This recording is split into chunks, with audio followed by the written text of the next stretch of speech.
அனைவருக்கும் தமிழ் புத்தாண்டு வாழ்த்துக்கள். நமது பஞ்சாங்கப்படி 60 வருடங்கள் உள்ளது. அந்த 60 வருடத்திற்கும் ஒவ்வொரு பெயரும் கொடுக்கப்பட்டுள்ளது.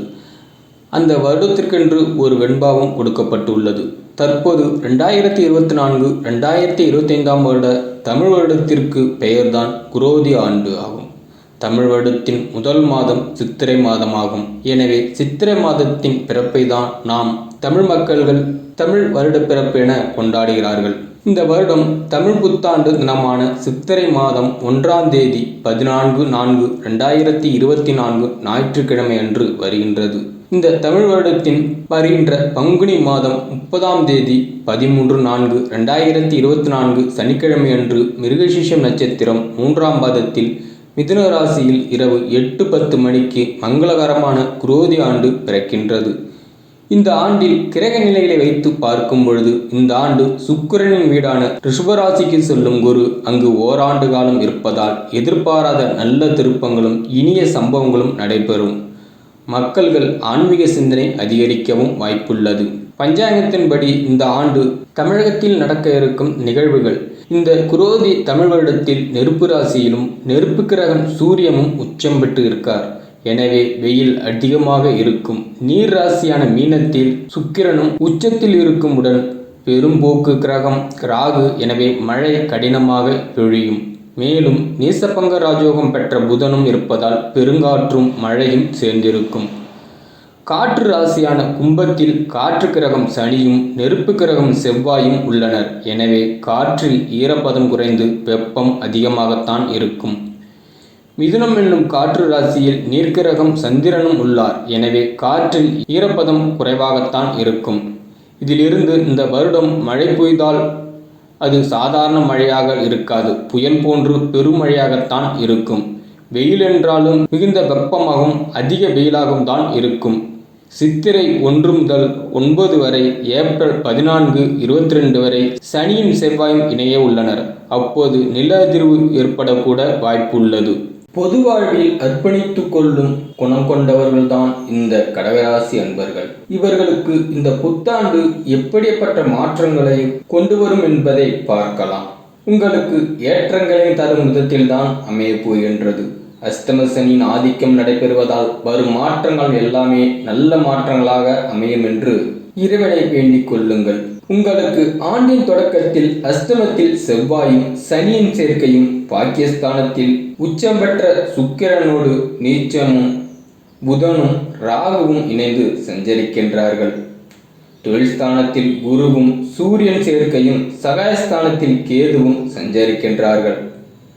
இதுவரை உங்கள் ராசிக்கு 10ஆம் இடத்தில் சஞ்சரித்து வந்த குரு பகவான் சித்திரை மாதம் 18ஆம் தேதி 1/5/2024 முதல் லாபஸ்தானத்திற்கு அவர் வருகின்றார். பகை கிரகமான சுக்கிரன் அவரது வீட்டிலும் குரு சஞ்சரித்தாலும் குருவின் பார்வை பலனால் உங்களுக்கு பல நல்ல பலன்களும் நல்ல வாய்ப்புகளும் வந்து சேரும்.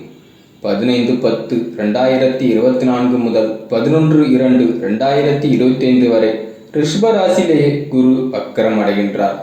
அஷ்டமத்தில் சஞ்சரிக்கும் சனி பகவான் 19/6/2024 முதல் 4/11/2024 வரை கும்பராசியிலேயே வக்கரமும் பெறுகின்றார். இதற்கு இடையில் சனியும் செவ்வாய் சேர்க்கையும் சனியின் செவ்வாய் பார்வையும் ஏற்படுகின்றது. அது போன்ற நேரங்களில் கையிருப்பு பணம் கரையும். உங்கள் கடமையிலும் தொய்வு ஏற்படும். நீங்கள் அந்த நேரத்தில் தைரியமும் தன்னம்பிக்கையும் குறையாமல் அதை நீங்கள் பார்த்து கொள்ளுங்கள். இந்த ஆண்டு முழுவதும் ராகு கேதுக்களின் மாற்றம் எதுவும் இருக்காது. மாபெரும் கிரகமான சனி பகவானும் எந்த மாற்றமும் உங்களுக்கு பெறவில்லை. ஆனால் செவ்வாயும் கடகராசியில் நீச்சம் பெற்ற காலத்தில் வக்கரமும் அடைகின்றார். அது மட்டுமின்றி இடையில் சில நாட்கள் மிதுனத்திற்கு சென்ற பிறகு மீண்டும் கடகத்திற்கு திரும்புவார். இந்த மாற்றங்களின் அடிப்படையில் தான் இந்த ஆண்டு முழுவதும் உங்களுக்கு பலன்கள் அமையும். கிரகங்களின் சஞ்சாரங்கள் சிறப்பாக இல்லாவிட்டாலும் உங்களுக்கிடையே சுயஜாதகம் பலம் பெற்று இருப்பதால் பெரிய அளவில் பாதிப்புகள் எதுவும் ஏற்படாது. இல்லையென்றால் தடைகளும் தாமதங்களும் அதிகரிக்கும். தட்டுப்பாடுகள் வந்து கொண்டே இருக்கும். நினைத்தது நிறைவேறலையே என்று நீங்கள் கவலைப்படுவீர்கள். நீண்ட நாட்கள் நோயால் அவதிப்பட மனமும் கவலைப்படும். அது போன்ற நேரங்களில் நீங்கள் இறைவன் வழிபாட்டை மேற்கொள்வதுதான் நல்லது. இந்த ஆண்டின் குருவின் வக்கரக இயக்கம் என்று பார்த்தால் 15-10-2024 முதல் 11-2-2025 வரை ரிஷபராசியில் குரு வக்கரம் வருகின்றார். இக்காலத்தில் நீங்கள் மிகுந்த கவனத்துடன் செயல்பட வேண்டும். மறைமுக பகையும் அதிகரிக்கும். திட்டமிட்ட காரியங்களை திட்டமிட்டபடியே செய்ய இயலாது. உத்தியோகத்தில் மேலதிகாரிகள் உங்கள் திறமைக்கு அங்கீகாரமும் கொடுக்க மாட்டார்கள். பொதுநலத்தில் இருப்பவர்களுக்கு பொறுப்புகளிலிருந்து விடுபடும் சூழ்நிலையும் உண்டாகும். உங்களின் உடல்நலத்தில் நீங்கள் மிகுந்த கவனமும் செய்ய வேண்டும். சிறு நோயின் தாக்குதலும் மருத்துவ செலவுகளும் ஏற்படலாம். இந்த புத்தாண்டில் ராகு கேது உங்களுக்கு எப்படிப்பட்ட சஞ்சாரம் செய்வார் என்று பார்த்தால், ஆண்டின் தொடக்கம் முதல் உங்கள் ராசிக்கு 9ஆம் இடமான பாக்கியஸ்தானத்திற்கு ராகு பகவான் சஞ்சரிக்கின்றார். ராகு போல கொடுப்பவர்கள் இல்லை என்பார்கள். எனவே தொழில் வளர்ச்சி அதிகரிக்கும். தந்தை வழி உறவால் ஆதாயமும் உண்டு. தர்ம காரியம் செய்யும் வாய்ப்புகளும் கிடைக்கும். உங்களின் பங்காளிகள் உங்களுக்கு பக்கபலமாக இருப்பார்கள். புதிய வாகனம் வாங்கும் யோகமும் உண்டு. மங்கள காரியங்கள் உங்கள் வீட்டில் நடைபெற வழிபிறக்கும். பாக பிரிவினைகள் சுகமமாக முடியும். பணிபுரியும் இடத்தில் வீடு கட்ட அல்லது வாகனம் வாங்க கேட்ட இடத்தில் சலுகைகளும் கிடைக்கும். உத்தியோகத்தை பொறுத்தவரை நல்ல நிறுவனங்களிலிருந்து அழைப்புகளும் வரலாம். 3ஆம் இடத்தில் கேது சஞ்சரிப்பதால் சகோதர ஒற்றுமை அதிகரிக்கும். விலகி சென்ற சொந்தங்கள் உங்களை தேடி வந்து இணைவார்கள். வழக்குகள் உங்களுக்கு சாதகமாக முடியும். புதிய இடம், புதிய வீடு போன்ற யோகங்கள் உங்களுக்கு இந்த ஆண்டில் நடக்கும். குடும்பத்தில் இருந்த குழப்பங்கள் அகலும். கடுமையாக முயற்சித்தும் இதுவரை நடக்காமல் போன காரியங்கள் இப்போது மடமடவென நடந்து முடியும். ஆன்மீக பணிகளை நீங்கள் அதிகமாக செய்ய நேரிடும். இந்த ஆண்டில் சனி பகவான் உங்களுக்கு எப்படிப்பட்ட பலன் தருவார் என்று பார்த்தால், ஆண்டின் தொடக்கத்தில் 8ஆம் இடத்தில் சனி சஞ்சரிக்கின்றார். அஷ்டம சனியின் ஆதிக்கம் இருந்தாலும் ஆண்டு முழுவதும் நடைபெறுவதாலும் எண்ணற்ற மாற்றங்கள் வந்து கொண்டுதான் இருக்கும். சொந்த வீட்டில் சனி சஞ்சரிப்பதால் பெரிய அளவில் பாதிப்புகள் ஏற்படாது. குறிப்பாக ஆரோக்கியத்தில் குறைபாடுகள் ஏற்படலாம். மருத்துவ செலவுகள் அதிகரிக்கும். மன நிம்மதியும் குறைவாகத்தான் இருக்கும். உத்தியோகத்தில் வேலைகள் அதிகமாக இருக்கலாம். உங்களுக்கு உழைப்புக்கேற்ற ஊதியம் கிடைக்கவில்லை என்று வருத்தப்படுவீர்கள். பெண்களுக்கான பலன்கள் என்று பார்த்தால், இந்த புத்தாண்டு உடல்நலத்தில் மட்டும் நீங்கள் அதிக கவனம் செலுத்துமாறு இருக்கின்றது. மருத்துவ செலவுகளும் மனக்கலக்கமும் ஏற்படலாம். குடும்பத்தில் உள்ளவர்கள் உங்களை அனுசரித்து செல்வது சற்று கடினமாக இருக்கின்றது. கணவன் மனைவிக்குள் நீங்கள் விட்டு கொடுத்து செல்வதுதான் நல்லது.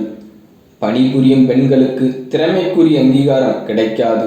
இடமாற்றமும் வீடு மாற்றமும் ஏற்படலாம். வரவை விட செலவுகள் அதிகரிக்கும். பிள்ளைகளை நீங்கள் உங்களின் மேற்பார்வையில் வைத்து வளர்ப்பதுதான் நல்லது. வளர்ச்சி தரும் வழிபாடுகள் என்று பார்த்தால், ஆண்டு முழுவதும் நற்பலன்கள் கிடைக்க பௌர்ணமி நாள்தோறும் விரதமிருந்து அம்பிகையை வழிபட்டால் அனைத்தும் நல்லதாக நடக்கும்.